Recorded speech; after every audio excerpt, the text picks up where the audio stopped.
And we're back. Did you miss me? Of course you did. Still delightful. Still wearing this shirt, but I promise this is the last video wearing this shirt. I don't want y'all to get sick of it because I want Paisley to return. But it is a lovely shirt. It's very flattering, I think.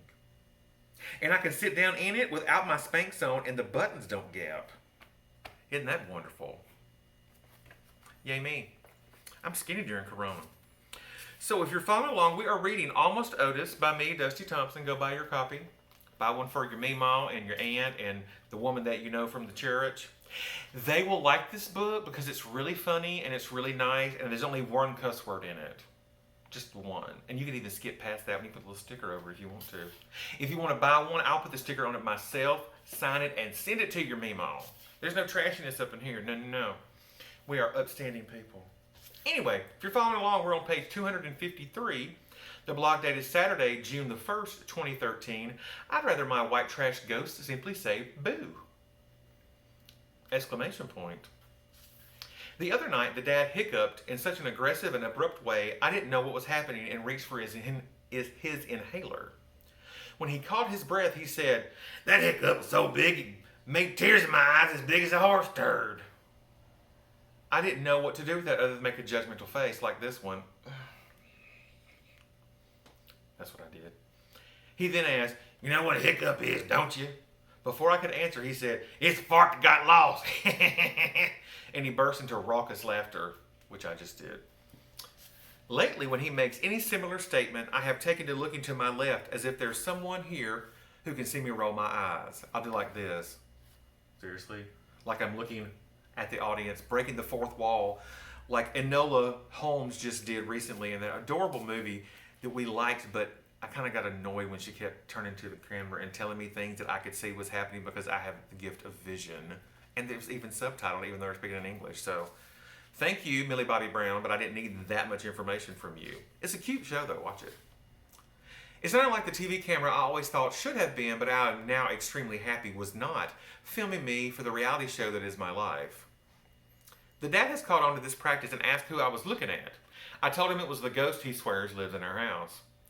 Well, I do believe in ghosts, only because I have seen one face to face. Still not over it, Dee Smith. Thank you very much. And I don't care what anybody in my family says. That ghost came out of the wall in my face, and I am not lying. I was awake. Scared me to death. Whew. Well, not literally to death because I didn't die, but I thought I was going to. I do not believe my father has seen any specters in my home. A recent episode of Doctor Who solved the riddle of a ghost by discovering it was a time traveler stuck in a rift in the space-time continuum or some such quasi-scientific reason. I realize Doctor Who is probably not based on real science. It does not keep me from wishing I could have a closet this bigger on the inside because my colored chino collection is getting out of control. Well, that's past tense. I've gotten rid of a lot of stuff during Corona. I have bought nothing else during Corona. It's crazy.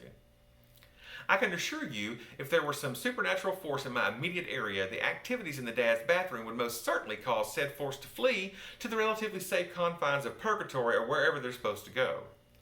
Look, I said I believed in them, not that I had a doctorate in paranormal psychology or some other pseudoscience like physics. What?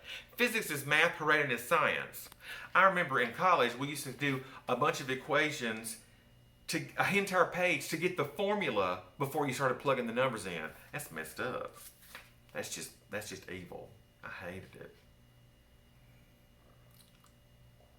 I took it in both high school and college and still have night terrors. True story. 2 pages of calculations just to get the formula before you enter the numbers to get the answer. See, it's right there, and I even said it before I read it because it was still burned in my memory. I hated physics. Madness, complete madness, said the journalism major with an art minor. Of course, when I mentioned to my father that I believed in ghosts, he began to talk about death and dying as many older adults are prone to do. You must understand, I have recently begun to realize that Dad will possibly be living with me until he passes on from this world. I have already begun to acclimate myself to the very real possibility I will forever be a bachelor because who in their right mind would marry someone with a 71-year-old belligerent and flatulent teenager? No, seriously, who? I need names. Unlike Niles Crane, I have no interest in the dad's nursing assistant, and not solely because she is late every single day.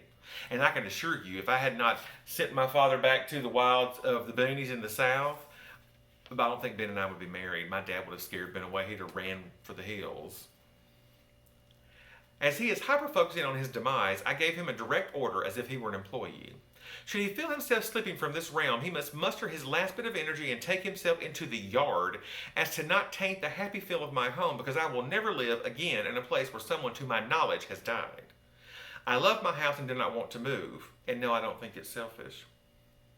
The downside of this death, besides the fact he would be dead, would be, were it possible, he would come back to haunt me. Of this you can be sure. I would have history's first farting, burping ghost who would somehow figure out how to fry a steak on my stove just to keep it greasy. Being haunted is not a father-son activity in which I would willingly participate. Although outside of eating and or complaining about stupid people, what activity would appeal to both of us is beyond me.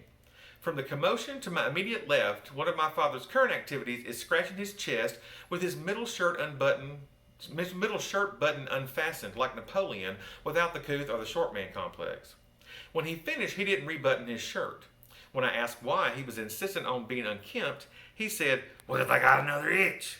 I can assure you the Supreme Court hasn't judged anyone as much as I am judging him right at this very moment.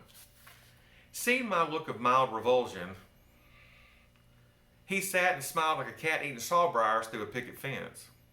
Yes, that's what he said. I asked him to spell sawbriars to ensure accuracy.